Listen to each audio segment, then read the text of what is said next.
Hi, is Riz here from DS All-in-One Solution. We put the 12 panel on the flat roof of the concrete.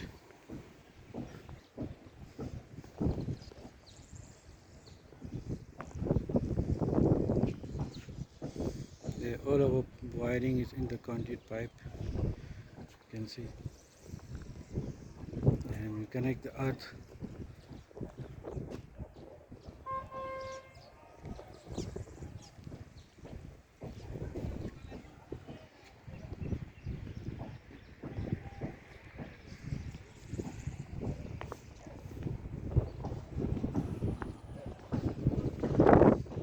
Now we put the bracket on the wall.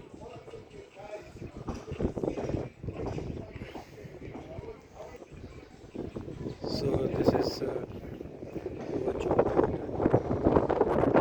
all the 12 panels and the two inverters, the luxpower and the dynes batteries.